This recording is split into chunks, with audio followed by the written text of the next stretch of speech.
अस्सलाम वालेकुम हाज़रीन ऐं नाज़रीन। ड्रामा सीरियल दुलाब जी नेक्स्ट एपिसोड जी बेहतरीन अपडेट तव्हां सां शेयर कंदासीं। अचण वारा एपिसोड ज़बरदस्त सनसनीखेज़ ऐं दिलचस्प थियण वारा आहिनि। अचण वारे एपिसोड में दोस्तों हाणे शाहनवाज़ ख़ान त पंहिंजी मकर फ़रेब ॾेखारण वारो आहे। रहज़न वारा बि इन इंतज़ार में आहिनि त हाणे असांखे को वझ मिले त असां दाव हणूं। होॾां मुराद बि हाणे टेंशन नो करे वेठो आहे। होॾां सोढल जेको आहे उहो पंहिंजी टेंशन में आहे त मां को मसइलो हल कयां। गुलपरी वारो उन खे अड़ा में मुंहुं विधो हुयो। हिकु चकर उन खे ॿाहिरि आणिया पोइ तलाक कराए पोइ आऊं शादी कयां। इन चकर में आहे हू होॾां जेको आहे फिरीगिरी कून छोकिरी जेका आहे उहा रुस्तम वारनि जे कंध में पई आहे। उहे पाण परेशान, हू छोकिरी पाण परेशान आहे। छोकिरी चए थी त मूंखे को वझ मिले थी त निकिरां, हू निकिरण जी तव्हां कोशिशि कंदी। होॾां पुलिस छापो हणंदी रुस्तम वारनि जे घर जे मथां।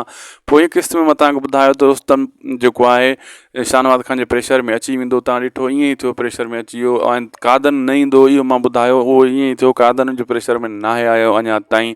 होॾां जेको आहे सलार वारा बि पंहिंजी परेशानी में आहिनि। ऐं मंसूर ख़ान बि तमामु जल्द जेल मां रिहा थींदो। उनजी अमड़ इन तहरीक अॻिते वधाईंदी रहंदी।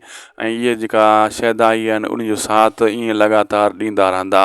जेको हक़ सच लाइ विढ़ंदो आहे उहो ईअं जेलनि में वेंदो आहे। सिंध में किथे इंसाफ़ आहे। असांखे ॾींदा इजाज़त। लाइक सब्सक्राइब शेयर ज़रूरु कंदा असांजे हिन यूट्यूब चैनल खे। ऐं बेल आइकन खे बि आल ते करे छॾींदा। ऐं सुठा सुठा कमेंट बि ज़रूरु कंदा। अल्लाह हाफ़िज़।